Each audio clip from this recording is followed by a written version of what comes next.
A report by the Wildlife Trusts found that HS2 Limited had missed trees, ponds and hedgerows off maps. It said the methodology used to calculate the impact on biodiversity of the project was fundamentally flawed. HS2 Limited said the Trust's report was not reliable. The Trusts are calling for construction to be paused and for the government to require HS2 Limited to re-evaluate the impact construction has on nature.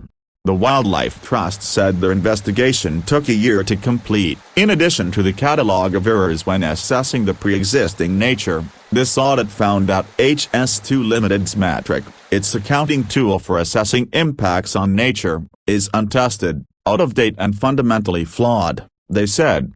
For developers to calculate the impact of construction projects on the natural world, features like streams, hedges and woods are given values that can fit into a spreadsheet and be accounted for.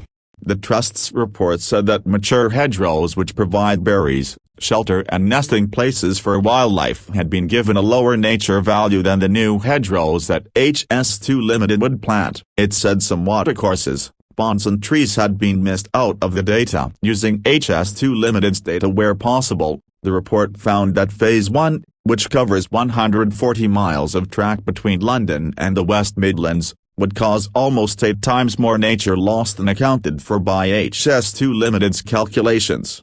Phase 2A between the West Midlands and Crewe would result in a 42% nature loss, compared with HS2 Limited's prediction of 17%, according to the document.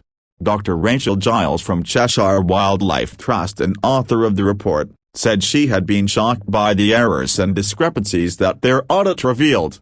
HS2 Limited must stop using a deeply flawed method to calculate the value of nature affected by the construction of the route, she said. It is astonishing that a flagship infrastructure project is able to use a metric which is untested and not fit for purpose. HS2 Limited should urgently recalculate the total loss to nature, by re-evaluating existing biodiversity along the entire route whilst there is still time to change the scheme's design and delivery. Tom Oliver, professor of applied ecology at the University of Reading, told the BBC that the report was hugely worrying. He said that the methodology HS2 Limited was using was 10 years out of date and that the organization was marking its own homework. You can't go back in time and undo the Phase 1 work that has happened, but for Phase 2 the importance of those natural habitats is so great, the extra work in terms of recalculating seems a no-brainer. Please subscribe my channel. Thank you for watching.